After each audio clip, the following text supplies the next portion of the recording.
ask Uma for a roll call, please. Thank you. Sherry Crawl, Here.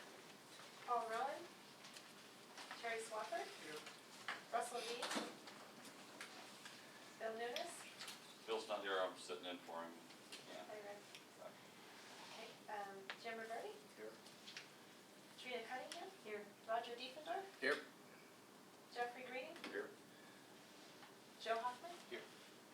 Carol Thornton, and Quentin Youngblood. We have a quorum. Thank you. Are there any additions or deletions to the agenda? Anyone? No? That brings us to public comment opportunity. This is the opportunity for members of the public to comment on anything under the jurisdiction of this group that is not on the agenda. If you have something that's part of the agenda, if you'll let me know you need to make a comment, I'll call on you when that item's called. Otherwise, is there public comment on anything not on the agenda? Thank you. Any announcements and reports? Anyone? Uma? No. Randy? No. God, I can't believe it. Yeah, you wish.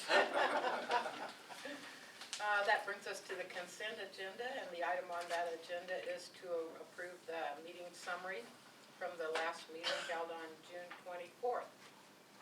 Do I hear any changes or additions to that summary? And if not, is there a motion to approve? Is there a second? Thank you, Roger. All in favor? Aye. Opposed? Okay, the action agenda, project status update, update on project schedule, tasks, stakeholder and tribal outreach, and budget informational. Uma, take it away. Thank you. I'll do an update on the task and schedule and then the stakeholder outreach, and then maybe Trina can give an update on the tribal outreach. Super. There's been no change to the number of signed MOUs to date. We did talk with Butte County Representative Vicki Newland this morning, and she is going to be working on reviewing the MOU that we have sent down to Butte County for consideration. We hope to hear back from her in the next few weeks on that. As far as the budget and task update, we're tracking at about 85%. That's going to go up substantially with our next invoice submittal, which will be next week. We just didn't have those most recent numbers. And we're really just getting toward the end of the whole process anyway, so Right. probably right on target. I think so. The completion report will take some time, the grant completion report, and then finishing up the final plan is pretty much all we have left. We have some DAC outreach stuff to do. Super. Task 1 is the stakeholder outreach and tribal engagement and coordination with the other urban regions, and that is ongoing. We do have a meeting coming up next week on August 24th in Auburn that will be among the urban regions within the Mountain County funding area. So staff will be attending that. I'm signed up for it, Sherry. Leah's going to go. I think Trina's going to go, and we'll probably carpool early in the morning. Good deal. Thank you. And that'll be an all-day meeting, and I'll be there as well. Task 2, the baseline technical study, is completed. Task 3 is completed. Task 4, the climate change, is completed. Task 5 is the project development process, which is completed. Task 6 is what we're working on at this point, and we have the draft plan out. It was released on Monday, and we'll be going over that later today.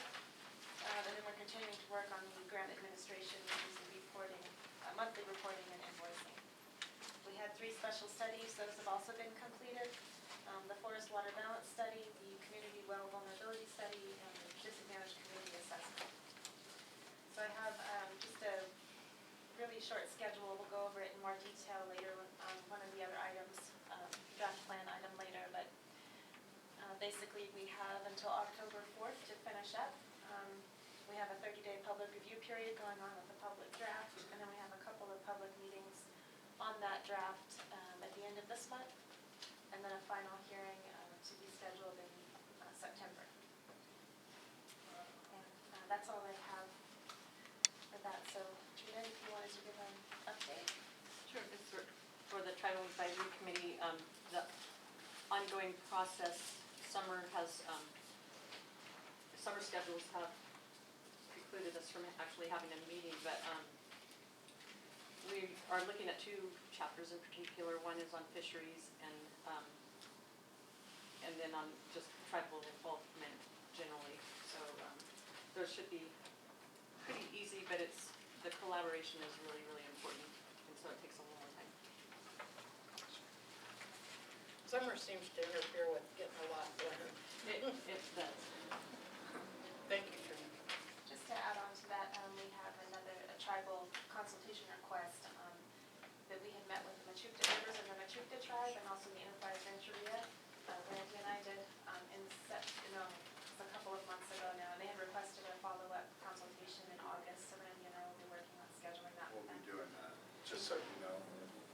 That was one of my questions. No, Okay.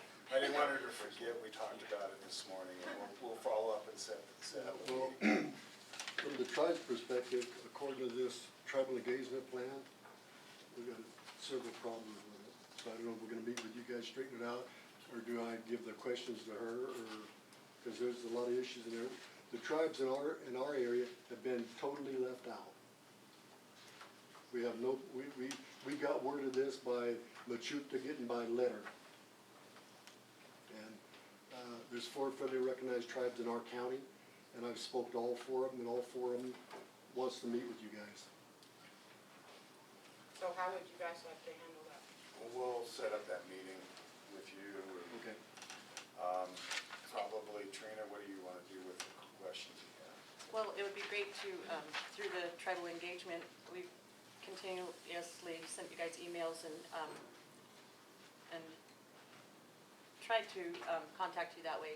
But if you have specific questions, it would be great to, Sherry Norris and I could actually meet you guys in Oroville and address that. And we're also using the tribal engagement plan that the North Coast tribes have used, and that the tribal RTOCs have kind of worked on.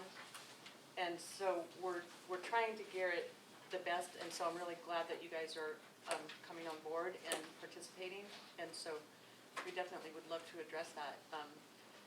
And I think there could be a twofold thing going on, both if we could meet you through the TAC in, to try to get as much work done, and then if you'd like to continue to meet with informal consultation, that would be good too. Well, the stance from the tribe is that we want to meet with the project officer and the county. We're not meeting with nobody else.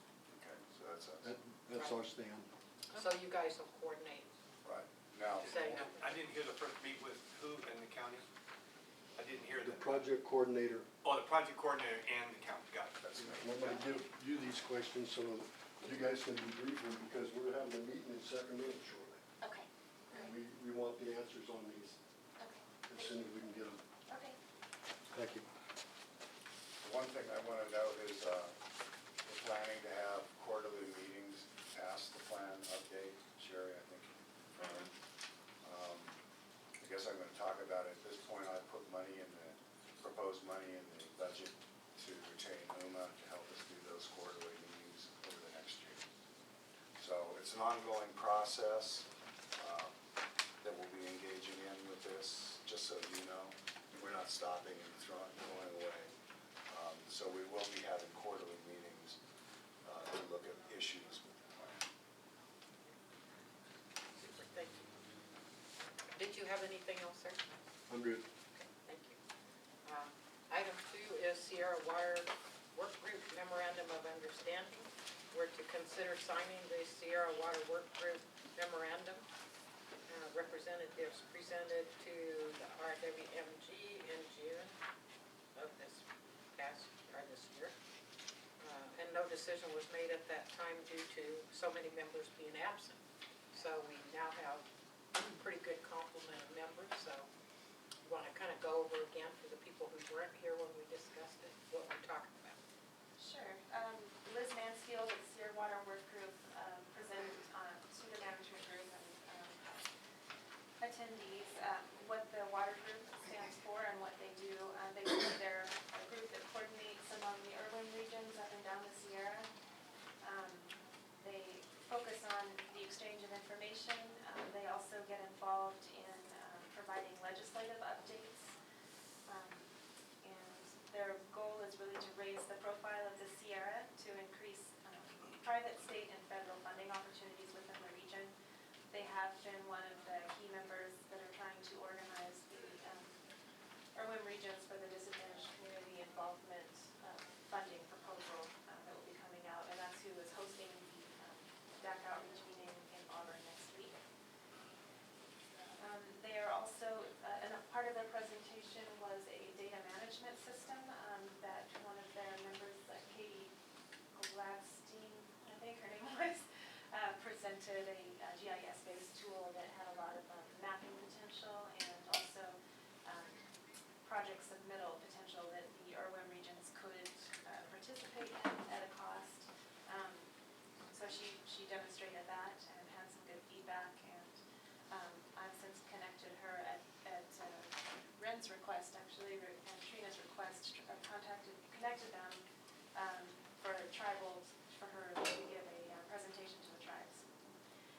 And that's really, as Sherry said, there weren't enough people that Sherry felt comfortable with moving forward with a vote on it, so she asked for it to be continued to this meeting.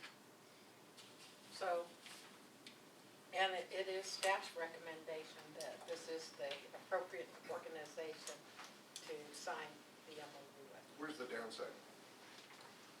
Well, the members from this region have been participating in the Sierra Water Work Group. They do an annual conference in the Tahoe area usually.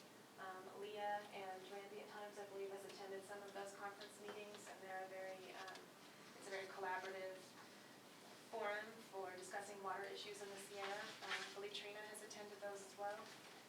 So this would be formalizing that. There's no monetary requirement or, even a participation requirement. It's more just formalizing that through an MOU, and that MOU is in your packet that you can take a look at to read. And I think Previously, wasn't there a participation element to it? There was discussion of a participation element in the MOU, and Liz had clarified during the meeting that it wasn't like this. They took that out, I just, Okay. yeah. it's not in here. And I think a lot of the questions that we had are, pretty clear under the procedural understanding section of the MOU. So, any further discussion, and do I hear a motion to approve, or what's the pleasure? I'll entertain that motion to approve. I'll second it. Okay, we have a motion and a second. All in favor? Aye. Opposed? Okay. Sherry, I do have a copy that you can sign, and Okay. that we can send to Liz. Sounds good.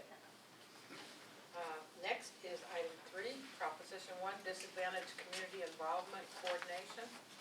And this is an update and discussion of current coordination efforts for the Prop 1 draft of the Disadvantaged Community Involvement Request for Proposal. Discussion and/or direction to staff. Yes, this will be a continuation of the conversations that we've been having about this is the round 1 IRWM funding for the Proposition 1. It's called Disadvantaged Community Involvement. They released the final RFP on August 1st, and yesterday the DWR hosted a workshop webinar, which I sat in on. Trina, were you on that? I was not. You were not, okay. I'll give you an overview of that coming up. I'll just go through the schedule right now. DWR is offering to do pre-application coordination meetings upon request. We have a DWR person coming to the Sierra Water Work Group coordinating meeting next week, so I'm assuming that that's what that is, that pre-application coordination. DWR's schedule is that they're accepting proposals on this September through January, which is a really tight schedule especially for the Mountain Counties area. We're not very far along at all. And then the DWR intends to do a post-application meeting with folks, and that would occur after applications are submitted to help refine and hone the proposal itself. And then they will do approval of funding awards after that date to be determined. webinar, they really just went over what we've already talked about as far as the guidelines for the RFP. They did just make some clarifications it's to benefit the involvement of DACs, which are disadvantaged communities, and economically disadvantaged communities, which is a new kind of definition for this round, this proposition, and underrepresented communities. They did clarify that state small communities are considered eligible even if they don't meet the MHI requirements, which is the median household income requirements. And that's been something that we've struggled with in identifying DACs up here as the very small communities of 60 people or less that don't really show up on the state mapping system. So that's something that we could, hone in on and clarify in our assessments. The other thing is they have underrepresented communities included, and those can be defined by funding area. We just have to have that description, that definition included in our proposal. So that's something that we will probably be talking about next week about what that might mean. The question came up, if a tribe is not, a DAC does not meet the DAC requirements or the economically disadvantaged community requirements, it was clarified they could be considered an underrepresented community, possibly, and would fall within this RFP. They did say that tribal engagement needs to be identified further. It hasn't been very defined in this process yet, and they're working on that. So could we declare our whole region underrepresented? That's a good question. Because we are, right? Yeah. Underrepresented or state small communities. Uh-huh, either one, I think we qualify for both. Well, and, in essence, you're really right on. Instead of us piecemealing the whole puzzle together, splitting up the pie and make all these little pieces, well, we want this one, and then guess what? It looks like at the end, the big jigsaw puzzle looks like Plumas County. So that might be a way to approach it, that ask for the whole banana in the banana split. We can bring that up at the meeting next week and see how that, yeah. See if it- Usually if I'm see if it involved in those flies. kind of ideas, they usually laugh at it. Whose idea was that? You can I'll blame, let you know. you can blame it on me. Yeah, who is the guy thinking straight here? So Just trying to be creative, Yeah, right? there you go. we're looking for one proposal I know. for a very large region. And there's others that are looking to do that, other than this one group. Sure. Mountain Counties Water Association. Water Resources Association, which is a group of mostly water districts, mostly in the central Sierra. And they're the folks we got the And letter that, from. I've included their letter here. I was gonna talk about it in a little bit, but basically one of the, Randy's correct, there's supposed to be one application per funding area. The question came up, what if 2 applications are put forward for a funding area, which could happen. And basically DWR's response was, we really don't want to see that happen. If we do, we will have to select one, and it will be based on the proposal and the qualifications of the team putting it forward. So the letter that you have a copy of was sent out on the 17th, and that is from Mountain Counties Water Resources Association. We talked about them early in the process. When this first came out, they had stepped forward and said they wanted to be the funding entity or the I think they fiscal kind of had manager. assumed they were going to be. Right. To be more precise. And the feedback they got was, this is a collaborative process, and, we don't want to be told what to do. So this is they sent us out asking that we provided to the management groups in the region and are asking for support, basically, in putting that forward. They are not working with the Sierra Water Work Group. They've been invited to participate in the workshops with the Sierra Water Work Group has put on, and they have declined. So it'll be interesting to hear what people have to say on next week as far as. So therein lies the potential that for our funding area, there could be 2 proposals. Right. Yeah. Because we got 2 warring entities. So what happens if we sign up with both of them? I don't know. One of the requirements is that the each management group has to provide a letter supporting that proposal. And if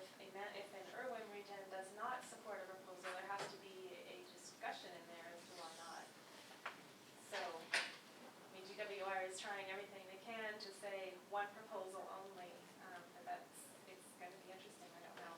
Just, I'm just thinking that, I haven't seen any rule that says that you couldn't support both organizations.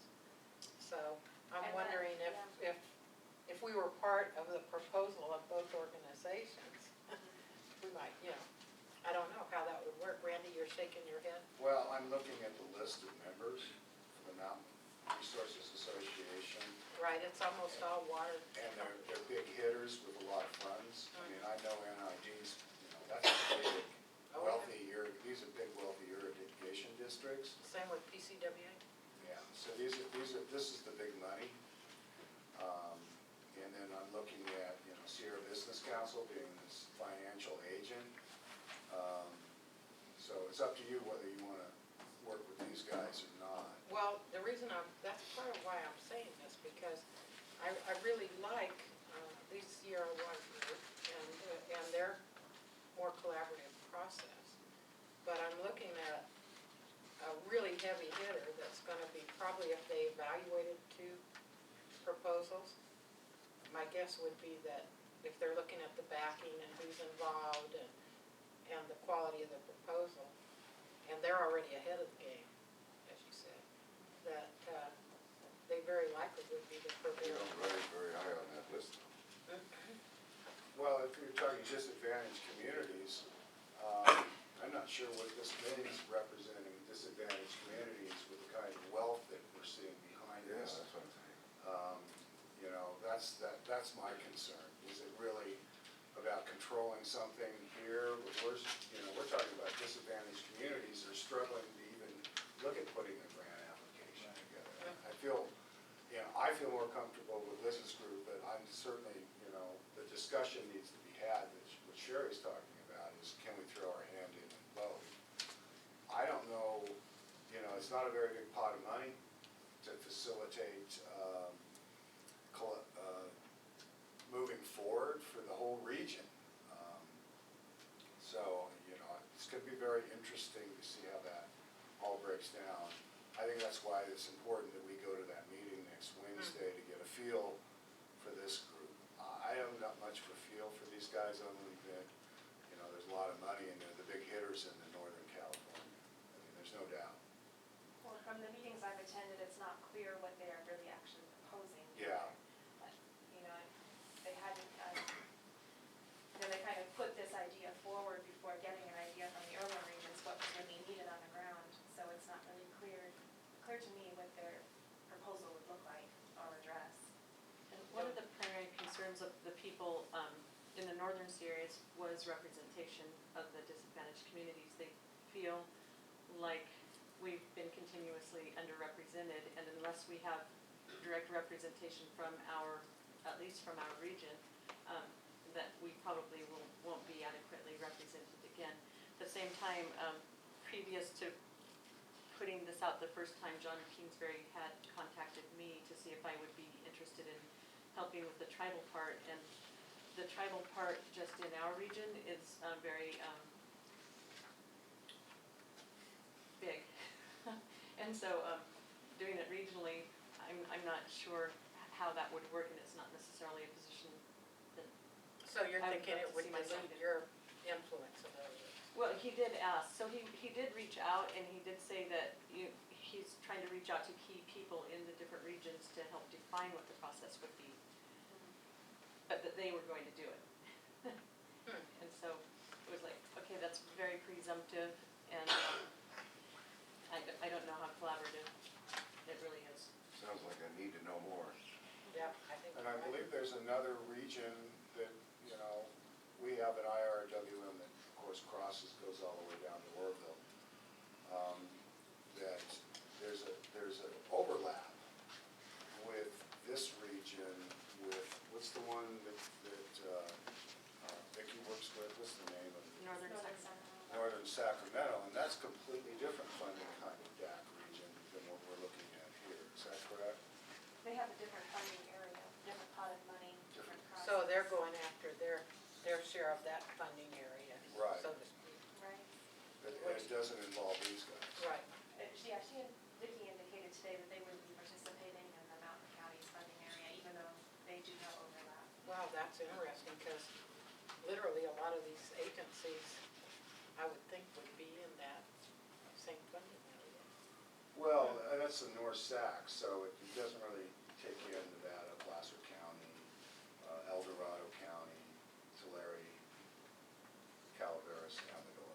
Well, try to, when you go to that meeting next week, try to skulk around and see what information you can find out. Because I think, I think that just the fact, like you said, that they would have to explain why our IRWM wasn't involved in their proposal if we weren't. It would stand to reason to me that that means that we could be, We could be. and that we wouldn't be precluded from being in another proposal for the same funding stream. So we might want to cover all our bases if it's possible without making On both long-term sides. enemies. The idea is to get funding to help our DACs. Right. I mean, not to stand on a principle that, that doesn't get us any money. Right. It was interesting, talking to Sherry Norris, the North Coast region, who is their own funding area and their own IRWM region, I believe. How lucky. They are so much further along in their process, and, she was offering to help put, help put the proposal together, and we haven't even identified who that entity would be yet. Hopefully that is a goal of the meeting on next Wednesday, is to identify that person, or that entity. Good. Okay, well, I'm glad you guys are going. I'm glad we're going to be well represented, and I hope we get some good feedback. Item 4, public review draft Upper Feather River Integrated Regional Water Management Plan. A presentation of the public review draft of the Upper Feather River IRWM plan and an update on the schedule for public meetings for the draft plan. And Uma, the question I have is this kind of basically the same presentation that we'll be giving at the public meetings, or? Pretty much, feedback I get today, I'll incorporate that, and, yeah, it'll be very close. Okay. Yeah. Good. I just wanted to mention too, that even though it wasn't part of the webinar yesterday, the question came up as to when the implementation rounds were going to be occurring for the Proposition 1, and the first round they're anticipating will be 2018, and this is for the non-DAC specific implementation funding. And then the second round they're anticipating will come after the DAC involvement funding cycle, which will probably be about 2020. And that's so that they can capture any projects that come out of this first round of effort. So we got a draft plan, which is really exciting. Looks like the LA phone book to me. We haven't looked at the appendices yet. It'll be the New York and LA phone book. Yeah, I'm just looking at the table of contents and I fell asleep halfway through. We looked at all this Riveting, stuff. what do you mean? Who wrote this? So the appendices is about 1,200 pages, which is why it's not printed out. And there's a disc at the back of the document. They are on the website. The reason it's so long is about 1,000 of those pages are the project submittals, and they have been broken out in the appendices by work group. So it's easy to pick out what you may want to read and not read. So the draft plan was released on August 15th. We actually posted on the 14th, but full business day was the 15th. We're presenting today to the management group. We have a public meeting scheduled in Chester on August 31st, and then the next night in Portola. Those will be from 6 to 8 p.m. in Chester. It will be at the Almanor Recreation Hall, and in Portola it will be at City Hall. Then the public comment period will close September 14th, 5 p.m. It will be a very quick turnaround on getting the final plan together for a potential final adoption hearing, which I'm suggesting September 30th to give us a few days in October to finalize the project completion report and invoicing before the grant closes on the 4th. It's an ambitious schedule. It is. So I'm going to go through I'm not going to go into a huge amount of detail, so if you have questions, please ask them. I'm just going to kind of go through and give you an idea of what each chapter contains and kind of how we approach that chapter. chapter is really, well, it's the introduction, but it talks about a history of the program statewide and regionally. Goes through the purpose and vision, and we included the mission statement of the management group in that section. I think I got happy there.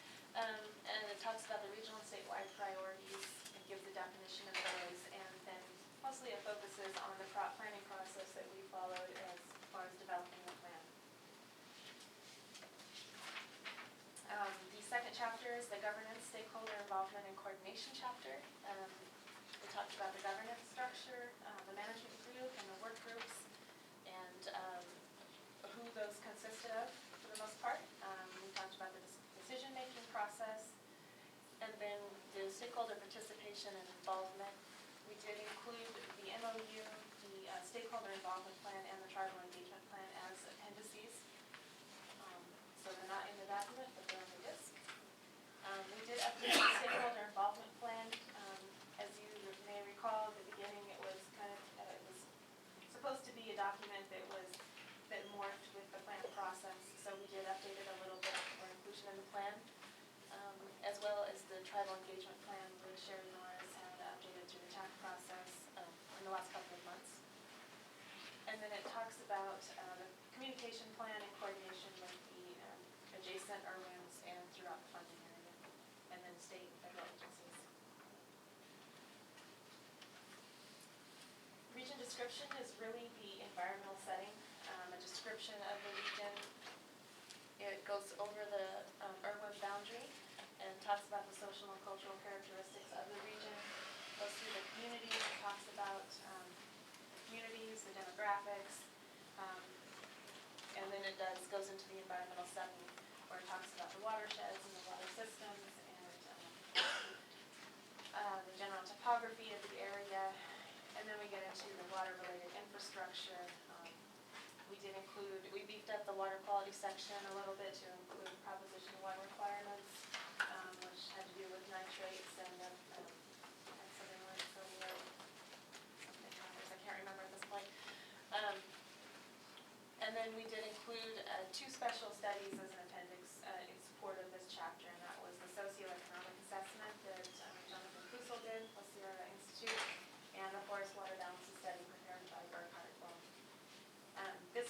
A lot of the information in this chapter came from the 2005 plan, and it was also supported by the documents that we received in the calls of studies that we did in, I think it was early 2015, late 2014, something like that. All those documents that people sent us, that's what we combed through to pull through this chapter together. Any questions on the regional description? There's a lot of meat in there. That's really where the meat of the document is. The regional water issues is chapter 4.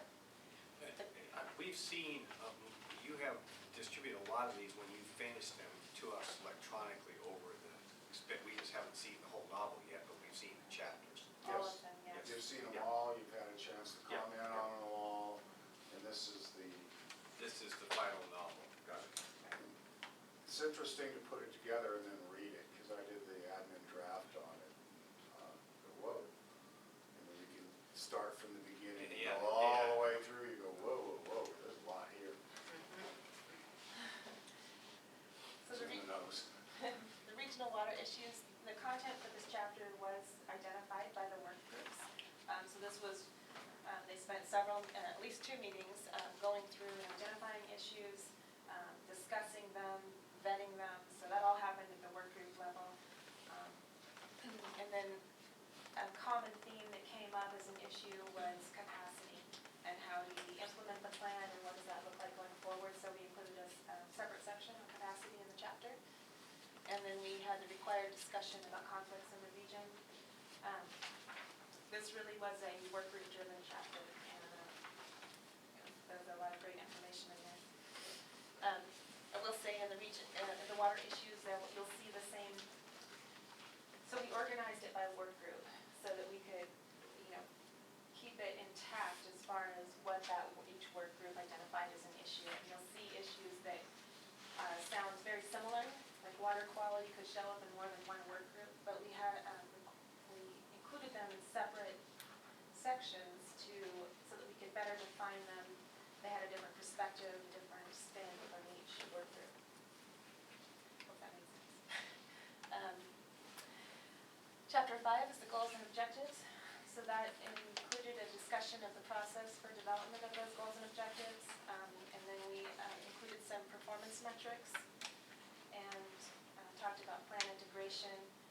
And we included a table that tied together the regional issues, the management strategies, and projects, and how those all roll together with the goals and objectives and address the objectives. And then to make sure that we met the Prop 1 guidelines, we included a discussion of the relationship of the objectives to climate change, vulnerabilities, and adaptation in the region. Chapter 6 was our resource management strategies chapter.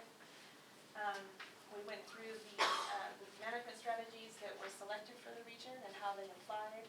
We talked about the strategies that were not applicable to the region and had a brief description of those, and that's a requirement of the guidelines. Then we went into the strategy recommendations, and again, those were broken out by work group partly to acknowledge all the work that the work groups have done. So those recommendations were developed by the work groups, and then we did go in and we added some climate change adaptation strategies so that we made sure we met the requirements of the guidelines and the new standards for Proposition 1.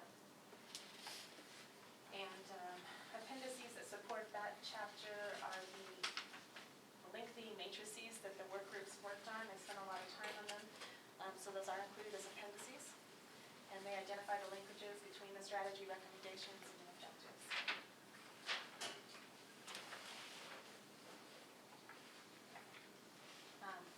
Chapter 7, the land use and water planning chapter. This again goes over a brief discussion of the plan area, the watershed characteristics, and the water supply. In developing this chapter, we reached out to county departments. So the county of Sierra and Plymouth primarily. We did try to reach out to Lassen and Butte as well. And then we also reached out to the water districts themselves to collect information. So it documents the current coordination that occurs between all these planning entities for water planning, and then made some recommendations for how those might improve. And then for an appendices to support this chapter, we did a general plan consistency review. And that it goes through and it's pretty lengthy. It identifies all the general plan policies that address urban planning or water planning within the region. And that was for Plymouth County, Sierra County, and then the cities of Portola and Loyalton as well. Part of this at the end, Randy has to do a consistency findings. And that's part of the grant agreement. So that will support that hopefully. Chapter 8 was our climate change chapter. It really goes into the regulatory framework and talks about why it's required and what regulations are the framework for this chapter. It talks about the climate change trends and vulnerabilities, and these were the ones that were identified specifically by during the workshop back in 2015 that we had, the all-day workshop. And that those were wildfire, water supply, water demand, water quality, flooding, ecosystem habitat, and hydropower. So it talks about those, and it made some recommendations for future data needs, and then it also talked about greenhouse gases and how project development, how those two go together. Chapter 9 is the project development and review process. So we discussed the submittal process, the review process, and then how the projects were selected would be selected for funding opportunities. And then we talked about implementation and how the project list would be updated in the future. And then we had appendices for this, and this is where the really lengthy appendices show up. The call for projects and the press release that we did for that, and then the forms themselves, and then the project submittals, which was a lot. Each project was about 14 or 15 pages, so those add up to for 79 projects. Wow. Chapter 10 was the impacts and benefits chapter. So we looked at it from the plan level and then from the project level. And we looked at the impacts and benefits of implementing the plan on disadvantaged communities and Native American tribes. And then we looked at impacts from failure to implement the plan. And then looked at interregional benefits and impacts and how that would work with the surrounding IRWMs. And we included the community vulnerability assessment in this as an appendix for this chapter. Chapter 11 was the plan implementation, performance monitoring, and data management chapter. This is where we included some performance measures and evaluation parameters for the plan in the coming years. We discussed the project-specific monitoring plans and included some minimum requirements for what those plans would contain, and also included the management group's policy on the third-party monitoring. And then the data management standard, which was something that the Deer Creek Resources helped us with. That includes the needs and the techniques for how we're going to keep that up, and the website, and how the stakeholder access to the data would happen, and how those kind of things would be updated, and also how to do quality control for uploads to the database. Chapter 12 was the finance chapter. We talked about the funding history in the region. We really wanted to acknowledge the Proposition 50 funding that was received here. So we spent some time on that, and then identified possible funding sources for the future, both at the program and project level, and also for operations and maintenance. And the last chapter was the technical analysis, which was essentially the baseline technical study that was completed in early 2015. So it talks about the review of mandatory documents and other data, and then some data gaps, which were identified as the conjunctive water use and management resources, recreation planning resources, and water supply and management plans. And then the appendix for this is the baseline documentation database, which I think currently consists of about 250 documents. We did include that as an appendix. It's also on the website, and we've been making sure that both match. But we wanted to have a hard copy in case something happens to the website. Okay. It's a great resource. And I have asked for money to continue the website and the budget. So Plymouth County's, I'm going to say, stepping up to continue this process, hoping others will help. Where is that back up, by the way? The website, do you know? Yeah. Well, right now Deer Creek Resources has it. So Zeke and his crew is managing it, and I don't know how it's backed up. It's going to come to, It'll come to the county. county and It'll what? It'll come to the county. Yeah, but no, I don't mean that. I don't know. how it's backed How up. the hosting is backing it up. Yeah, I'm not sure. It is kind of like a biggie when it goes away, I gotta admit. Been there. Yeah, there's a lot of resources there, and they're online, they're searchable by keywords. So it's a great resource for people looking for documents. It includes resource planning documents, it includes studies and scientific papers. It's basically everything we've collected in the preparation of this plan. So it's a great resource for folks looking for information in the region. So the comments are due by 5 p.m. on September 14th. It's located on the website, and the draft plan you can download by chapter and appendix. And there are hard copies available here at the front counter at Sierra County, and then City of Portola at City Hall. And the comments should be sent to email address, or they can be mailed here to the Flood Control District. So you all got a hard copy, right?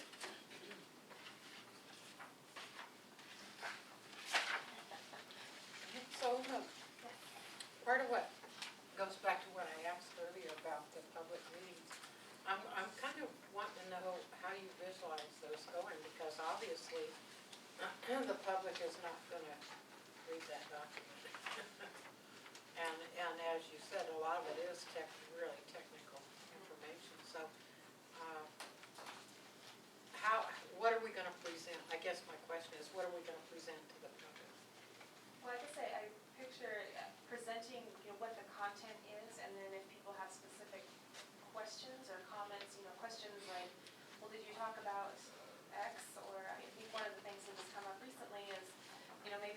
fisheries information in the document.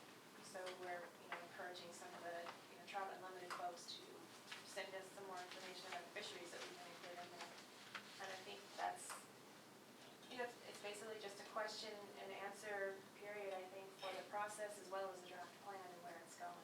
And given the directions to the website and how to look, it's just so big, you're right. That's ultimately a formality. To a certain extent, although, we'll probably get some feedback that'll be beneficial, but, I don't know how to get 100 Yeah, people to read yeah, this no, thing, let alone, Yeah, bad. without saying anything further. Well, That's see, and huge. that's my concern. And the work groups have already been so involved that they're certainly probably not gonna do a great deal of presentation there, Well, or questioning. I would hope that the work group folks have read a lot of the administrative draft chapters, so. Sure. I guess my, Any as helpful I'm sitting thoughts here here? kind of going like, because there's like 85 zillion public meetings that everybody is holding because they're working on something. And lately, when I've gotten to most of them, there's been very few people there. And it's almost, I guess it's frustrating, and some of the issues were, I'll give you an example, one was on healthcare, part of this collaborative thing that public health is working on. Well, in my area, primarily everybody that was there was either on the board of the healthcare district, an employee of the healthcare district, or wives of doctors that work there, so I'm looking around the room and there's probably not more than 4 or 5 people there that were the public. So how much weight can you put on that input when it's not even beginning to be representative of your community? So I guess what I'm thinking is if you're gonna have a public meeting, there has to be something that gets the public to be interested and attend. Otherwise, you're just driving up here, going over there, sitting there for an hour, looking around the room and going home. And then we say, well, we scoped the public. Well, then, point it back, we haven't. So I guess what I'm looking at is how do we get the word out to get people to attend, and how do we have something when they do? Because they have no clue about this. The general public has no clue about this whole process. So,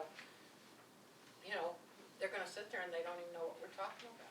And that's that introduction thing, though. I think, ultimately, if you really go all the way back to the bond issue,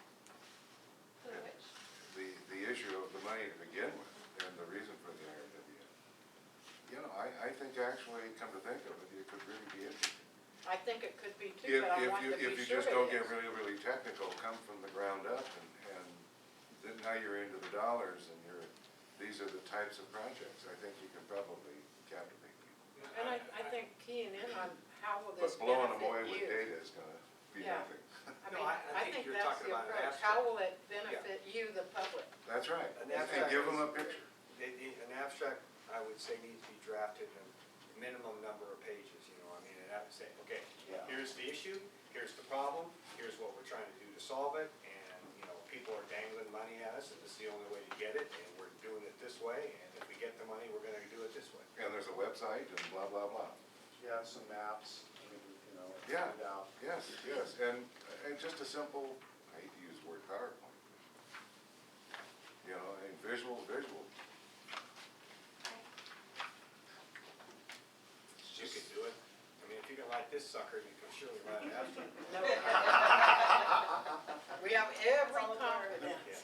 Well, and I'm glad for the input, because, it is a very difficult thing. And when you When you jump try to over, present something this big and this Yeah. complex. Yeah. but when you That's jump been- into fishery and that's climate been change, months and blah, months blah, and blah, months but in now the you go to making. DAC. Yeah, With very technical and intense participation and studies. And I'm thinking most of the people that would be interested in coming to the meeting have already been involved in the process.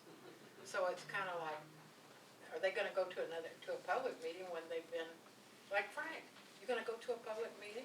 He's been intimately involved. He'd probably go to hear what the You public promised, you said. would come, I Yeah. heard it. Yeah. I already got roped. He would probably go to hear what the public says, but then if the public is us, I guess that's what I'm trying to say. If the public is us, then we haven't really accomplished anything, because we already know what we're doing, or we should by now. But if we're really wanting to involve the public, we gotta think of a hook.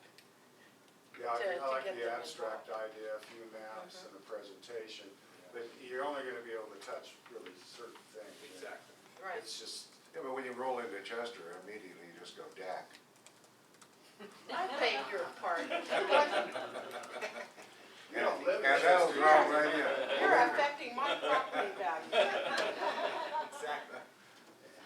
Don't forget the peninsula was also a DAC. We can see you over there, though. Yeah, It was, huh? it is. Yeah, is. it is. Yeah, well, that was an error. And No, it's not. Taylorsville isn't.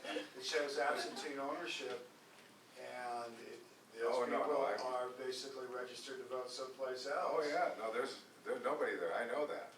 And you're basically, the disadvantaged community is the support people that support all that. Right. And that's kind of the Tahoe issue. Sure. Nobody, they make these projects build housing for workers because they can't afford to live there.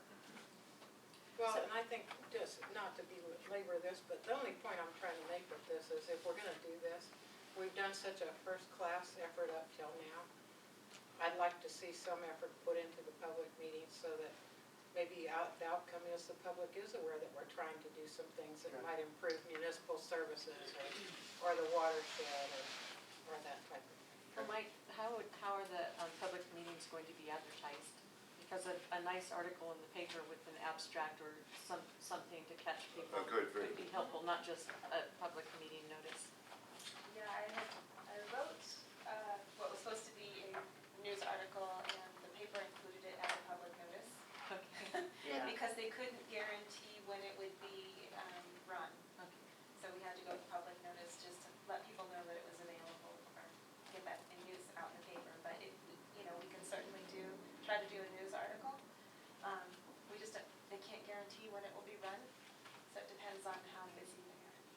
Well, and these days with everybody being on the source of all knowledge, Facebook, if you could possibly send something out that we could get posted on everybody's Facebook page, and and I know I have my email list, which is now somewhere around 550 people, so I'd be happy to, if you send me the article that you wrote, I'll be happy to send that out on my. Well, and if you push it to, we have the kiosk on the peninsula, Well, West Shore the has kiosk. theirs.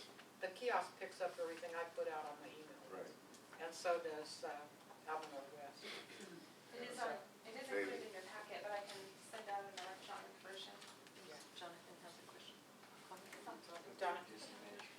I think we've all heard that, the world gets Well, you driven guys by, I'm not sure. Yeah, no, you're, the world gets driven by those who show up. And so the first thing is to recognize that there's been a phenomenal job in terms of sharing the information and engaging a lot of different folks in these meetings throughout. So not to diminish all that's been done, it's a really extensive, comprehensive effort of bringing folks along through putting it on the web, putting out information. And so I would say that the group can take pride in doing tremendous engagement and outreach to date. And then what you're, asking for is, okay, what's the next step? And what's that thing that will actually draw them in? And it isn't like everyone's saying, waving the size of that thing out is going to bring in, no one will get them running in the other direction of anything. But it is an information thing, which there can be some community workshops saying, here's why it's important, here's why you need to hear it, and tap into some of the existing groups that are out there, and that's a way of extending it to each of the communities and a follow-through to say, here it is, and here are the key points, the take-home. Basically, giving them the Crib Note version or the Cliff Notes version, if you will, saying, here's why it's important, here's what's done, here's a couple of the key findings. And take a look, if you have more comments, there's a way of doing it. But again, I think a really good job has been done, and that needs to be recognized, and that's the kind of thing you can run with to say, there's been a lot of folks, and so those sign-in sheets of all the different folks that have been participating is a great start. And it's not done, as you identified. Yeah, and my comments were not meant to diminish what's already been done, believe me, because Yeah, I'm no, probably I- more aware than most of what's been done. But I just, like I say, this is the final step as far as the public's concerned, and I think it deserves to have some effort put into it. And Russell, I think your suggestion was really good to have something Yeah, but back in fairly good point, succinct Russell, right. and like one bullet point. Because because all of us Yeah, have learned. I think not it's to- meaning and purpose. I mean, I think that, function of the public, I believe needs to get grounded on a meaning and purpose. What are you doing here? Right, And then if they understand that, what's being done and why it's being done, because sometimes it's illogical, but we being in a bureaucratic maze, we've been kind of immune to it. I mean, we just go, oh, yeah, we have to do this, and then we have to stand on our heads over here, and then we gotta write this, and then we gotta go here. What are you doing with money?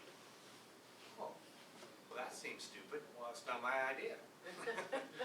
It's somebody else's idea. So I mean, I'm being a little crude here, but the whole point is, if that's what Publix likes, they understand that process, and if you understand why you're doing all this work and why it's really labor intensive, and it's pretty thorough, because when the money comes, we are so well prepared that we can do a good job with the money, and that's really what it comes down to. At the end of the day, we'll be able to help, we'll be able to find out who needs the money and the resources the most, hopefully get it to them, and we'll have X amount of projects. And if you give us more money, we'll have Y amount of projects. And I think that's the end of the day, that's the abstract. And then people go, oh, that's interesting. Well, what about, I'm concerned about this. And you know that's everyone's gonna come with an agenda. I'm concerned about this. All right, well, on page 47, in the appendix 3,472, you can look at all the deal. Okay, thank you. you have such a wonderful way of expressing. I do it for a living. I know. The tough part's that hook. Catching them, that's the tough one. Okay, well, thank you for the input, and Well, thank you for the input. Yeah. we'll move forward with that. Move Any, something together. any further discussion on agenda item 4? We're not even gonna have to take a break today. Item 5, Department of Water Resources review / acceptance process and status of Department of Water Resources review for compliance with Prop 84 and Prop 1 standards.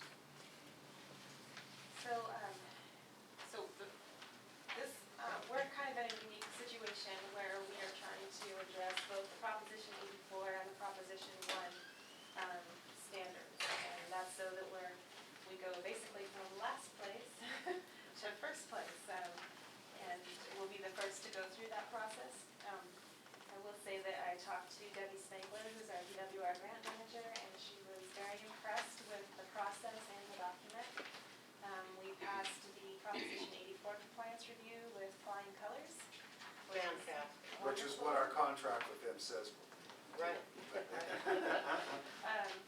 And so it has been sent to Sacramento's technical review committee for the Proposition 1 review. They haven't even gotten their spreadsheets together for the Proposition 1 review, so it might take a week or two, but she said that she would stay on them so that we would know by the time the public review period was done. She did say that she was really impressed with the stakeholder involvement in this, and that she has been pointing folks to this document already as a good example of a stakeholder-driven process and document. She said there's a lot of really great information in there, and they've been really struggling with their groundwater requirements, the Sustainable Groundwater Management Act, and how to prepare those plans, and she says this is a really great example that she's going to be using. Well, I just have to say, first off, how proud I am of the work that you guys have done, and all of the work groups and work group leaders have done, because this was huge. And the actual, we're all like, this is a lot, but it doesn't even begin to scratch the surface of everything that went into coming up with that final draft. So the idea to be able to make it compliant with Prop 1 saved a lot of money and effort, and as you said, positions us at the top of the pile for review and stuff, where it could have been we were just finishing the IRWM process and weren't anywhere positioned for Prop 1. So Uma, in particular, I think you've just done an outstanding job, and I can't thank you enough, and I think everybody that's part of this region owes you a debt of thanks too. But I also know that you couldn't do it by yourself, and I know Randy's been stressed to the max, trying to cover all of his assignments as well as keeping project management on this too. But I think that we have, as Jonathan alluded to, something as a region to be really proud of. And the fact that DWR is actually pointing people to it as an example just verifies that. And I've really been impressed with the tribal engagement that we've had and the part that you and Sherry Norris in particular have played in contributing to this and being part of it. So I think we've accomplished something here that just is kind of amazing when you think about it. And I remember back when we were talking about who was going to chair this and how were we going to do it, and we were all kind of just sitting there going, oh man. So we've come a long way in that length of time. So in particular, thank you for your consultants that are working with you and all the work that you've done. And Randy also, thank you. And thank you, steering group, because you showed up even sometimes when I'm sure you didn't want to, and participated. And I think all of the efforts have gone into making this the document that we can be proud of. So thank you. I'm particularly impressed with the cooperation and coordination of the county in this process. It's, speaking for Randy, that it's really difficult with no funding. And to do this is a one woman, one man show here. I'm really impressed with that amount of effort to juggle all the duties that you have to do and at the same time pull one of these big projects off and say, oh, by the way, if you're not doing anything, could you write this, please? So, that's what's, I think all the kudos for Paloma are understated. But I really want to thank Randy from a citizen in Plymouth County. I'm sure get my money's worth out of that employee. Yeah, and believe me, we've probably given him at least 6 projects of this magnitude in the last year. And they're coming out. See, that's the whole thing, is they're That's not gonna go to a black hole somewhere and say, yeah, I'll get right on it. Exactly. So I'm impressed. I think Thank the you. board of Supers should also be commended for their hiring the right people for the right job. Thank you. Thank you. Thank you. While we're on compliments, if I could just say, it's definitely an honor to be a part of the community here and be able to be a part of the discussion, at least here listening, and just really happy to be here and be here with you all. You definitely are great people, and it comes out just in the way that you talk, and I'm excited to be able to participate. Thank you. This is a lot different from Tuesday.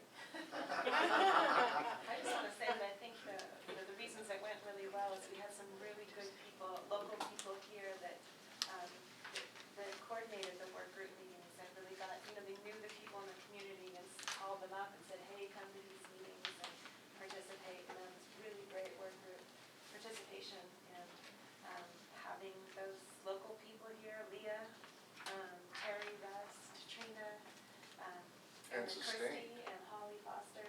They really, they stuck with it, and it was really an honor to be working with everyone here.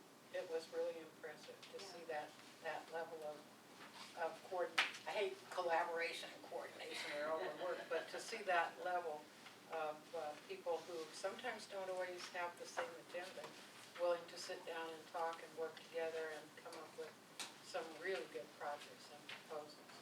So, I recall we had a pre-planned meeting where at the Mineral Building where I talked about we'd all get to know each other better. I remember And the that. issues that we all have, that we didn't know they had.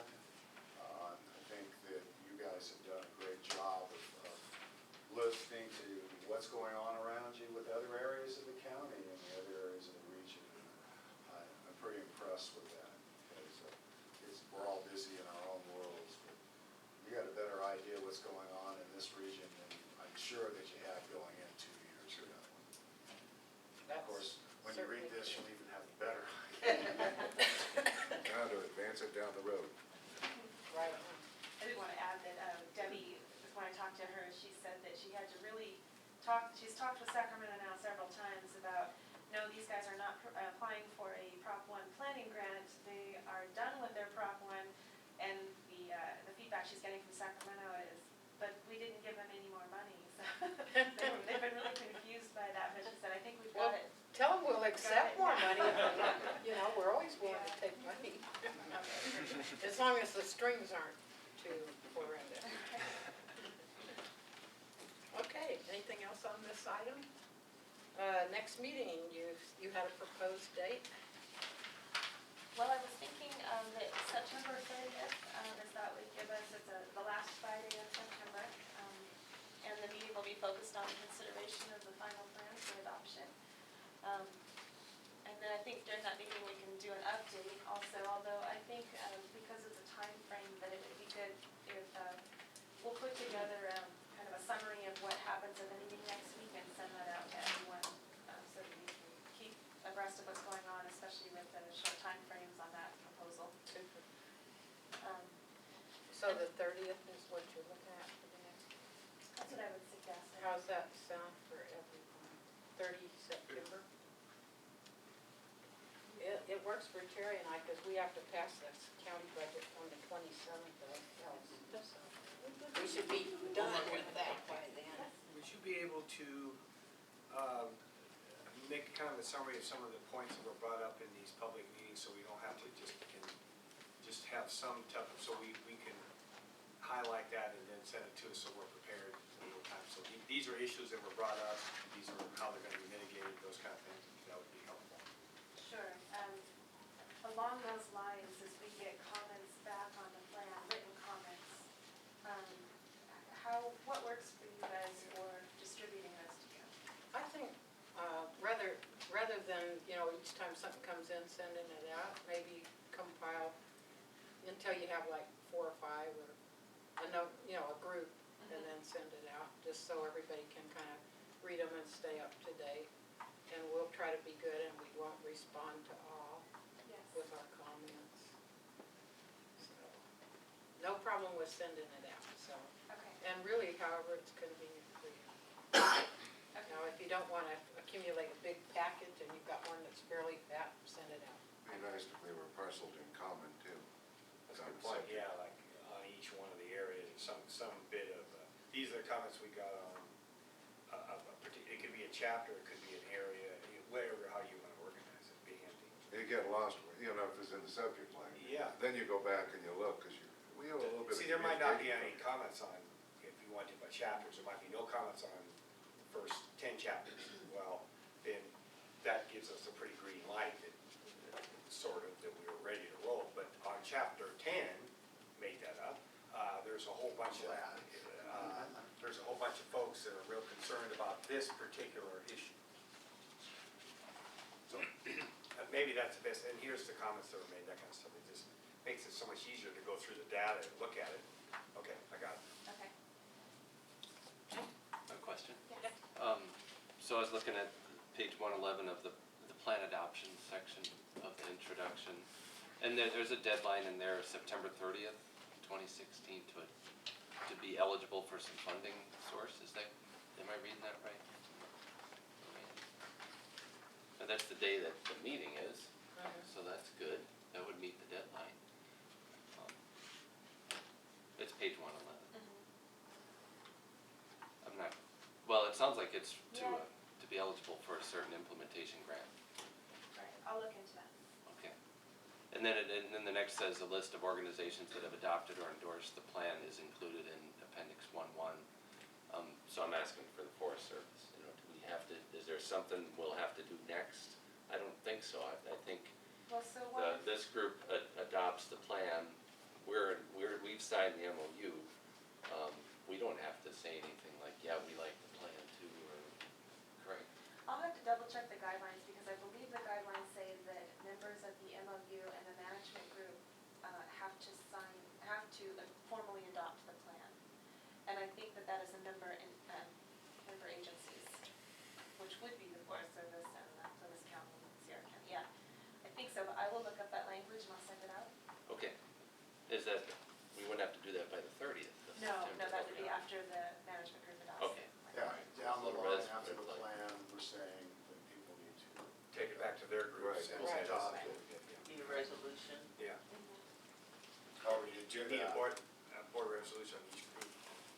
If it's a Each, board, yeah. if it's Forest Service, probably whoever has the authority to say that, which Yeah, I assume would be it's- Daniel, probably. Yeah, it won't be a problem, I don't think, but I need to get it It's in called line with everything else, processes, yeah. everything else that gets put before him, so. yeah. Exactly. Okay, anything else? Oh, I got one go back. The DAC thing that's next week on the 24th. Who's organizing that workshop? Is that, Zero one worker? okay, they are, all right.